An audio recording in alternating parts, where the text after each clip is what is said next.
Hello dear students, कैसे हैं आप सब? एकदम बढ़िया।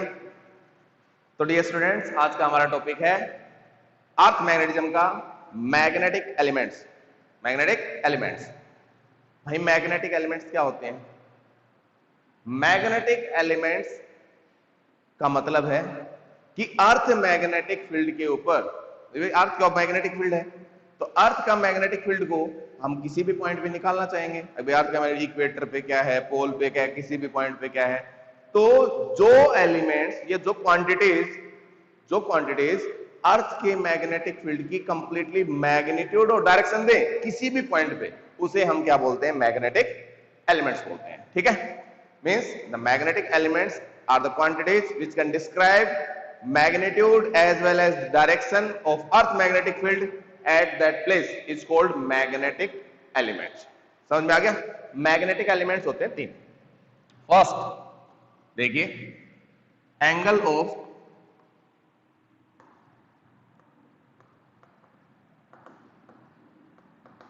डिक्लिनेशन, इसे डेल से रिप्रेजेंट करते हैं। ठीक है, थीटा से रिप्रेजेंट करते हैं। दूसरा, angle of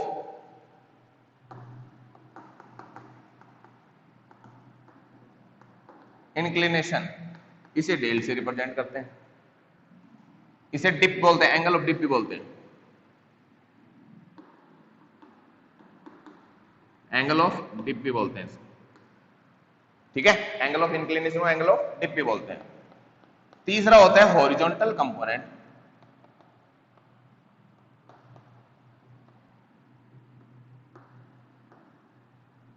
horizontal component H बोल देते हैं। तीन है, इन तीनों को मैग्नेटिक एलिमेंट्स बोला जाता है। एंगल ऑफ डिक्लिनेशन थीटा होता है, एंगल ऑफ इंक्लिनेशन डेल होता है, इसे एंगल ऑफ डिप भी बोलते हैं। हॉरिजॉन्टल कंपोनेंट होता है, horizontal component of magnetic field बोलते हैं। Horizontal component of magnetic field, इसे पूरा लिख सकते हो horizontal component of magnetic field. समझ में आ गया? अब सुनिए ध्यान से, सबसे पहले बारी आई एंगल ऑफ डिक्लिनेशन की। एंगल ऑफ डिक्लिनेशन क्या होगा सुन लीजिएगा। हमने लिया एक बार मैग्नेट लेते हैं, ये लिया बार मैग्नेट,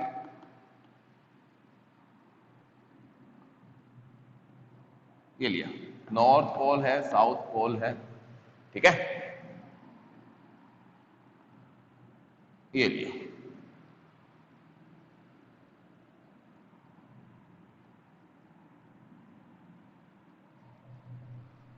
दूसरा ले लिया ये।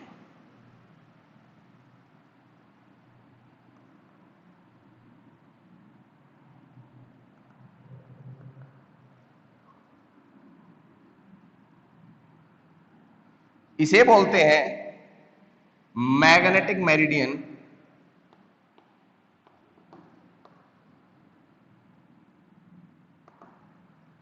इसे बोलते हैं जियोग्राफिक मेरिडियन।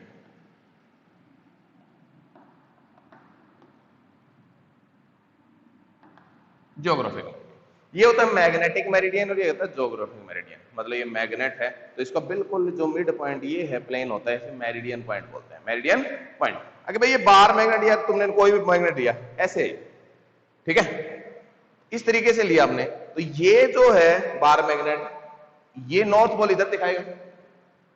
ये क्या है? रिजल्टेंट मैग्नेटिक फील्ड तो दिखाएगा। बार मैग्नेट जो अर्थ के मैग्नेटिक फील्ड को और खुद के मैग्नेटिक फील्ड को बनाने के बाद जो लास्ट में जहां पे मैग्नेट रुकेगा वो रिजल्टेंट मैग्नेटिक फील्ड को दिखाएगा। तो इसका मतलब ये तो है रिजल्टेंट, ये क्या है? Resultant magnetic field, resultant magnetic field. अब देखो ये जो मेरिडियन है इसका नाम कौन सा मेरिडियन दिया हमने? मैग्नेटिक मेरिडियन दिया है। मतलब ये प्लेन है, अर्थ मैग्नेटिक फील्ड में हमने देखा था कि ये अर्थ है, ठीक है, इसका ये है मैग्नेटिक एक्सिस, ये रोटेशन यहां पे था और इसमें ये था मैग्नेट, ये मैग्नेट था, तो इसे बोलते थे मैग्नेटिक एक्सिस। ये था मैग्नेटिक एक्सिस और ये होता था ज्योग्राफिक एक्सिस। जो एंगल मैग्नेटिक एक्सिस और ज्योग्राफिक एक्सिस के बीच में बनता है उसे ही हम क्या बोलते हैं? एंगल ऑफ डिक्लिनेशन बोलते हैं। अब एक बात बताइए, जो ये एक्सिस बोलूं तो इसका मेरिडियन क्या कौन सा होगा?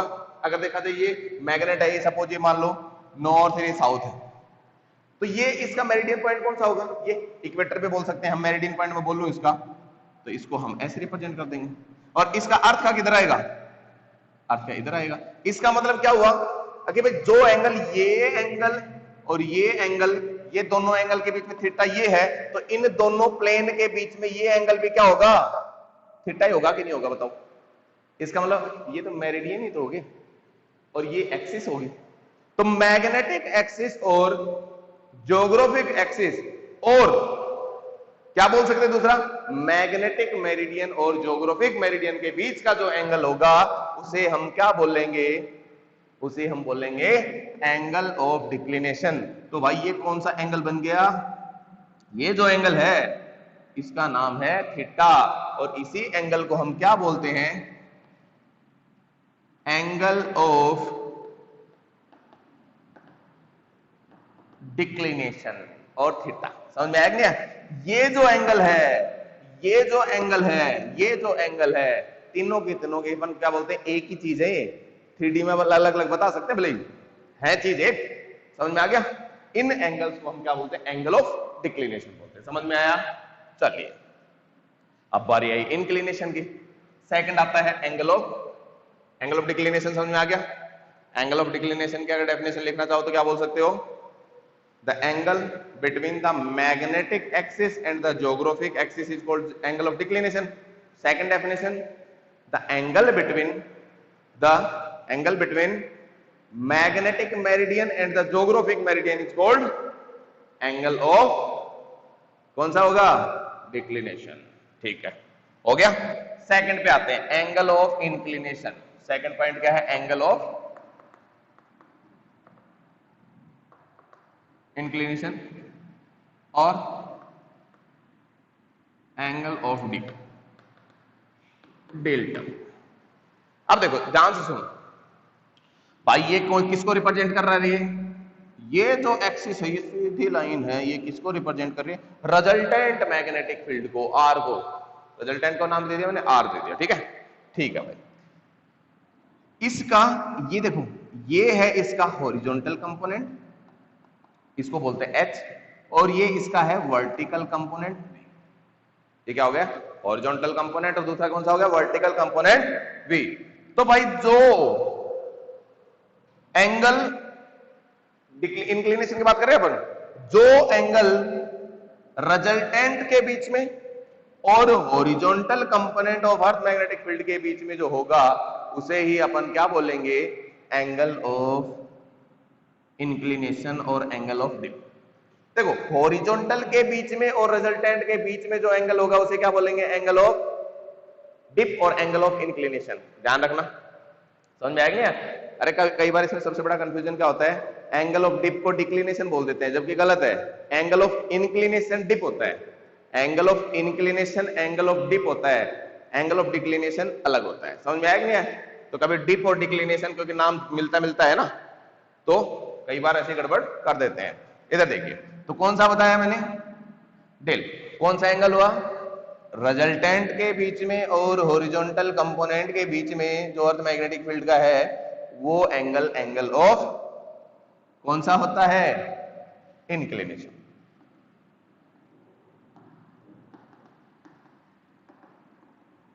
Angle of inclination. ठीक है भाई? अब सुनिए ध्यान से भाई, अब आर को करता हूं रिजोल्व, तो आर को जैसे ही रिजोल्व करूंगा तो ये कितना आएगा? आर कोस डेल, और ये कितना आएगा? R sine del. R sine del. समझ में आ गया? तीसरा मैंने बताया था horizontal component, horizontal component H of earth magnetic field. तो क्या बोलेंगे? हॉरिजॉन्टल कंपोनेंट का बोलते हैं जो हॉरिजॉन्टल डायरेक्शन में अर्थ के मैग्नेटिक फील्ड को डिफाइन करे, उसे क्या बोलते हैं? हॉरिजॉन्टल कंपोनेंट बोलेंगे। तीसरा पॉइंट, तीसरा पॉइंट जो क्या है? थर्ड पॉइंट क्या था? Horizontal component. अब डिप में एक छोटी सी चीज और बता देता हूं, जो एंगल ऑफ डिप है ना, एंगल ऑफ डिप, वो डिप सर्कल से मेजरमेंट किया जाता है। एक इंस्ट्रूमेंट होता है जो क्या करता है? डिप सर्कल बोलते हैं जिसको। एंगल ऑफ डिप है और एंगल ऑफ इंक्लिनेशन है, can be measured by the dip circle. Dip circle से क्या किया जाता है? मेजरमेंट किया जाता है, उसको डेल से क्या करते हैं? रिप्रेजेंट करते हैं। थर्ड पॉइंट जो आता है हॉरिजॉन्टल कंपोनेंट,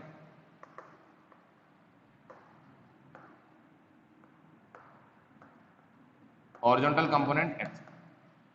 अब सुनिए ध्यान से, ये जो कंपोनेंट है इसे अपन हॉरिजॉन्टल कंपोनेंट कहते हैं। जो अर्थ मैग्नेटिक फील्ड को, जो अर्थ का मैग्नेटिक फील्ड हॉरिजॉन्टल डायरेक्शन में है, उसको अगर एक्सप्लेन करे या डिफाइन करे, उसे क्या बोलते हैं? हॉरिजॉन्टल कंपोनेंट बोल देंगे। अब देखिए हॉरिजॉन्टल कंपोनेंट में क्या क्या चीजें आती हैं, ध्यान से सुन लीजिए। हमारे पास निकल के आए दो कंपोनेंट, H इजिकल टू आया R, H इजिकल टू क्या है? R कोस डेल्टा डेल, और V इजिकल टू कितना आया? R sine del. अब एक चीज सुनिए, इसे हॉरिजॉन्टल कंपोनेंट कहते हैं, इसे क्या कहते हैं? Vertical component. इसे क्या बोलते हैं? वर्टिकल कंपोनेंट बोलते हैं। इक्वेशन नंबर दे देते हैं फर्स्ट, इक्वेशन नंबर होगी सेकंड। अब सुनिए ध्यान से, मैं इधर लिख देता हूं। अगर अपन क्या करें, इक्वेशन फर्स्ट है सेकंड है, ये वर्टिकल है, ध्यान रखना। इसको BH भी बोल देते हैं, इसको BV भी बोल देते हैं, एक ही बात है। BH मतलब हॉरिजॉन्टल मैग्नेटिक फील्ड जो है, BH हो गया, ये BV मतलब वर्टिकल कंपोनेंट हो गया। यहाँ V से रिप्रेजेंट कर दिया अपन ने, समझ आएगा नहीं?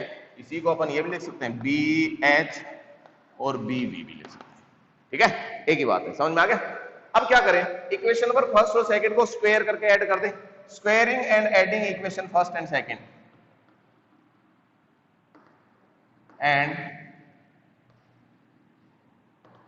Equation first and second, first और सेकंड को तो बी स्क्वायर, देखो H square plus V square बोल सकते हैं, या BV square plus BH square बोल सकते हैं, एक ही बात है कि नहीं है? इधर देखो, या तो ये लिख दो H square plus V square का रूट, स्क्वायरिंग एडिंग, सॉरी एक मिनट, ये देखो H square plus V square is equal to R square cos square delta plus R square sine square delta. H square plus V square is equal to R square आ गया common, ये sine square del plus cos square del.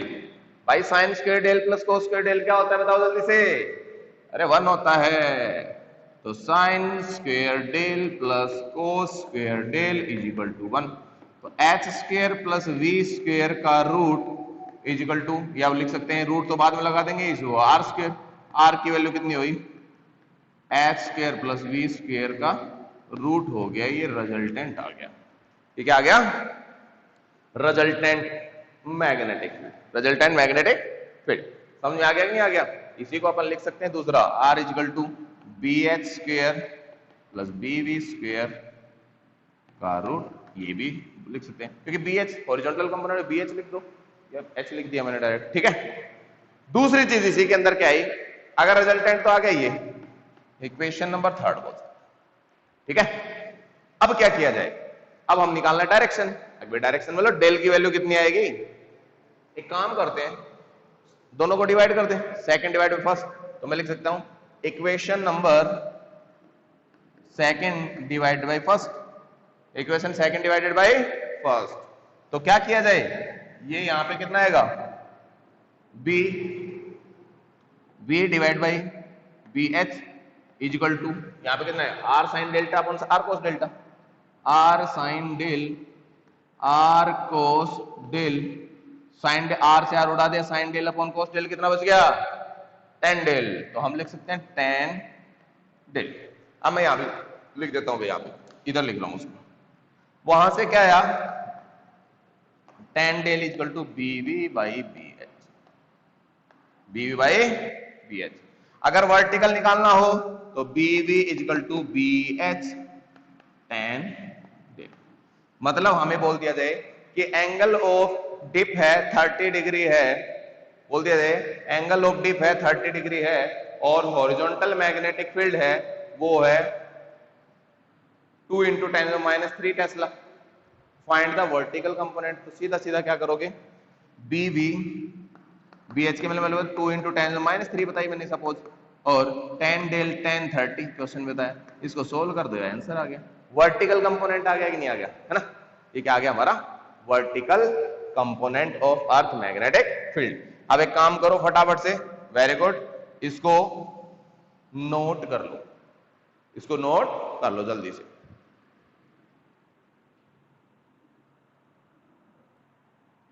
भाई कर लिया note? सुनो ध्यान से अब कि भाई अब हम बात करेंगे कि भाई अर्थ के ऊपर डिफरेंट डिफरेंट प्लेस के ऊपर एंगल ऑफ डिप की वैल्यू क्या क्या होगी। पोल पे क्या होगी, इक्वेटर पे क्या होगी, हम ये डिस्कस करने वाले हैं। ठीक है, क्या है आगे हम क्या डिस्कस करने वाले हैं कि भाई अर्थ के डिफरेंट डिफरेंट प्लेसेस पे, भाई पोल पे, इक्वेटर पे, भाई डेल की वैल्यू क्या क्या होगी, कैसे मेजरमेंट करेंगे। ठीक है, तो करते हैं शुरू। देखो ध्यान से, हमने 2 पॉइंट निकाले, H इजिकल टू या BH is equal to R cos del, V is equal to BV is equal to R sine del, R sine del. समझ में आया कि नहीं आया?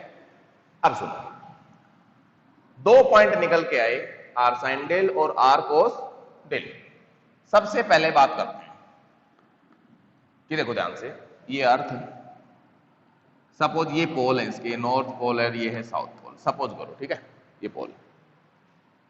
अब जब अर्थ के ऊपर हम किसी बार मैग्नेट को लेके गए, तो बार मैग्नेट यहां पे देखो इक्वेटर पे ऐसे खड़ा रहेगा, ऐसे रहेगा। ठीक है, जैसे इसको पोल की तरफ लेके गए तो ये नॉर्थ पोल है ना, ऐसे खड़ा। अगर हम साउथ पोल पे लेके गए तो नॉर्थ पोल ऐसे झुक जाएगा। ठीक है, इक्वेटर पे लेके तो ऐसे चला जाएगा। क्यों? क्योंकि ये पोल तो अर्थ के मैग्नेटिक पोल पे क्या करेगा, अट्रैक्ट करेगा। समझ में आ रही कि नहीं आ रही बात? ध्यान सुनिए भाई, बात ये है अर्थ, क्या है अर्थ। ठीक है, इस अर्थ के ऊपर ये है नॉर्थ पोल। भाई दो नॉर्थ और साउथ एक दूसरे को क्या करते हैं, बहुत ज्यादा अट्रैक्ट करेंगे, तो सीधी सीधी बात है। ये सपोज मैंने बोला नॉर्थ पोल, ये नॉर्थ पोल क्या करेगा, ये अर्थ का साउथ है, ये मेरा हाथ है, अर्थ साउथ क्या है, अर्थ है, ये ऊपर वाला पोल साउथ है। तो भाई ये साउथ नॉर्थ अट्रैक्ट करके कैसे ऐसे मैग्नेट ऐसे हो जाएगा, नहीं हो जाएगा। लेकिन अगर इक्वेटर पे लेके आएंगे तो ये इक्वेटर तो ये होगा, तो ये मैग्नेट ऐसे रहेगा और पोल पे ऐसा खड़ा हो जाएगा, यहां पे ऐसा रहेगा। समझ में आएंगे? मतलब क्या हुआ? अब डेल निकालेंगे, मतलब देखते हैं। चलो इधर आओ, सुन लीजिए ध्यान से। एट पोल्स, अर्थ के पोल के ऊपर, मैंने क्या बताया, पोल के ऊपर मैग्नेट खड़ा हो जाएगा, ऐसे खड़ा है, इसका मतलब कौन सा कंपोनेंट देगा रे? अरे वर्टिकल कंपोनेंट तो देगा। रिजल्टेंट मैग्नेटिक फील्ड कौन देगा? वर्टिकल। देखो ये सपोज रिजल्टेंट तो ये रिजल्टेंट। अब इसमें 2 कंपोनेंट बनाए थे अपन ने। अब ये आर है तो ये आर कोस डेल था, ये आर साइन डेल। ठीक है, ये कंपोनेंट था वर्टिकल कंपोनेंट और ये कंपोनेंट क्या था, हॉरिजॉन्टल कंपोनेंट है। अब एक बात बताओ, अगर रिजल्टेंट ही यहां हो जाए तो आर साइन डेल ही तो आर के बराबर होगा। आर साइन डेल क्या हो, किसके बराबर होगा? आर के बराबर। मतलब वर्टिकल कंपोनेंट ऑफ मैग्नेट, जो वर्टिकल कंपोनेंट है अर्थ का, वो ही क्या देगा, रिजल्टेंट देगा। तो इसका मतलब क्या हो गया, at poles vertical component is equal to resultant. Vertical component is equal to क्या हो गया, रिजल्टेंट के बराबर हो गया। अबे बीवी इक्वल टू क्या हो गया, एक और लिख देता हूं, बीवी वी दोनों लिख दो, तीनों लिख दो। BV equal to V equal to R हो गया कि नहीं हो गया? अरे बीवी की वैल्यू कितनी थी रे? बीवी की वैल्यू तो क्या थी, अबे बी साइन डेल क्या था, आर साइन डेल था। वी इक्वल टू क्या है, आर साइन डेल। अब एक बताओ, वी इक्वल टू आर कब हो सकता है? वी इक्वल टू आर कब हो सकता है? जब इसकी वैल्यू 1 हो। तो देखो कब होगा ये ऐसा, when sine del is equal to 1।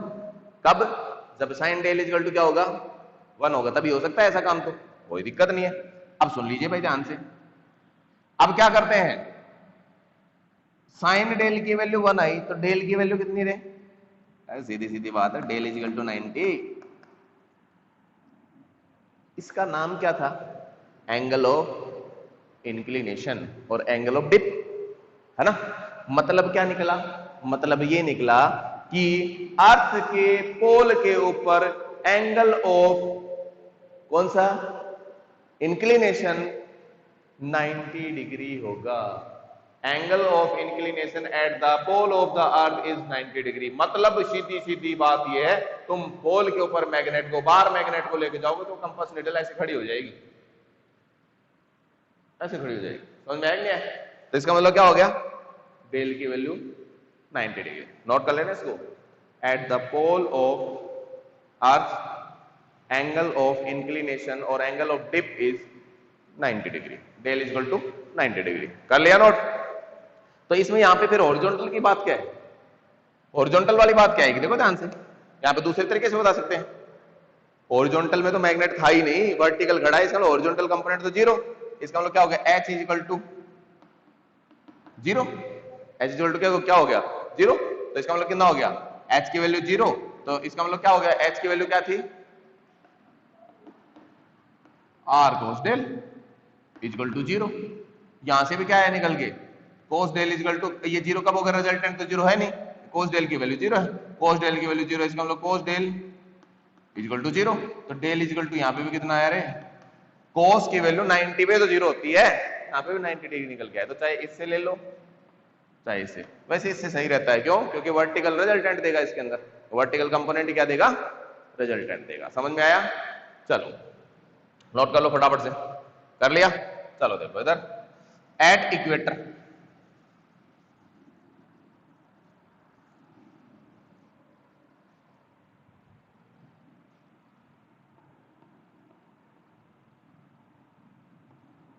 अर्थ के इक्वेटर पे, अर्थ के इक्वेटर पे क्या होता है, ध्यान से सुनिए। अब की बार क्या हुआ, अभी ठीक है, मैग्नेट तो पोल पे तो यहां से खड़ा था, फिर लेते गए लेते गए लेते गए, अब यहां पे देखो इक्वेटर पे, ये इक्वेटर है सपोज, ये इक्वेटर, ये पोल ले लेते हैं कि ये इक्वेटर, तो मैग्नेट ऐसे जाएगा, पैरेलल हो जाएगा। पैरेलल होने का मतलब क्या हो गया कि भाई अब की बार हॉरिजॉन्टल जो है वो ही रिजल्टेंट देगा, क्योंकि वर्टिकल तो है ही नहीं कंपोनेंट, अब की बार सिर्फ हॉरिजॉन्टल है। तो इसका मतलब क्या हो गया, लिख सकता हूं मैं कि H is equal to earth, H is equal to क्या हो गया, अर्थ। इसका मतलब हॉरिजॉन्टल कंपोनेंट ही तो क्या देगा, रिजल्टेंट देगा। ठीक है, अब सुनिए ध्यान से, अपने को पता है H इज इक्वल टू कितना था, R cos del, R cos del था कि नहीं था। अब देखो H is equal to R कब होगा, H इज इक्वल टू क्या हो गया भाई, देखो एक बात अगर लिखना चाहो तो H की वैल्यू R, तो यहाँ पे R पुट करो तो cos डेल की वैल्यू वैसे बनानी है, या ये बोल दो कि ये H इक्वल टू R कब हो सकता है, जब cos डेल की वैल्यू कितनी हो, 1। तो इसका मतलब कितना हो गया, cos डेल इक्वल टू 1। अब cos डेल की वैल्यू 1 कब, जब डेल इक्वल टू कितना हो, 0 हो। अबे cos 0 की वैल्यू तो 1 होती है, इसका मतलब क्या होगा, डेल इक्वल टू 0 होता भी तो cos डेल की वैल्यू कितनी आएगी, 1। मतलब ये कि अर्थ के इक्वेटर के ऊपर एंगल ऑफ इंक्लिनेशन और एंगल ऑफ डिप की वैल्यू 0 होती है। मतलब सीधी बात यह है, इक्वेटर पे लेके जाओगे तो मैग्नेट ऐसे बिल्कुल पैरेलल मिलेगा, बिल्कुल सीधा सीधा, और पोल पे ऐसे खड़ा हो जाएगा। पोल पे डेल की वैल्यू 90, इक्वेटर पे डेल की वैल्यू 0। तो इक्वेटर पे डेल की वैल्यू कितनी होगी, 0। और यहां पे बोला जाए तो यहां पे कितना हो गया, वर्टिकल कंपोनेंट 0 है, vertical component R sine del 0। R की वैल्यू कितनी होगी, ये साइन डेल की वैल्यू वर्टिकल बताया है, तो वर्टिकल इक्वल टू यही तो होता है, तो इसकी वैल्यू 0 कब होगी, जब साइन डेल की वैल्यू 0। तो साइन डेल इक्वल टू 0, मतलब डेल इक्वल टू यहां पे भी क्या आ रहा है, 0 आ रहा है। समझ में आया कि नहीं आया? ये हमारे हैं मैग्नेटिक एलिमेंट्स। समझ में आया कि नहीं आया? अर्थ के मैग्नेटिक फील्ड को हमने कंप्लीटली एक्सप्लेन किया है। एंगल ऑफ डिक्लिनेशन थीटा था, एंगल ऑफ इंक्लिनेशन और एंगल ऑफ डिप डेल था, ठीक है, और हॉरिजॉन्टल कंपोनेंट और कुछ पार्ट्स जहां पे अलग अलग प्लेस के ऊपर अर्थ के मैग्नेटिक फील्ड को कैसे कैसे एक्सप्लेन किया जा सकता है। हमने बताया कि इक्वेटर पे क्या होगा डेल की वैल्यू, पोल पे क्या होगी डेल की वैल्यू, ठीक है। चलो नोट करो फटाफट से एक बार।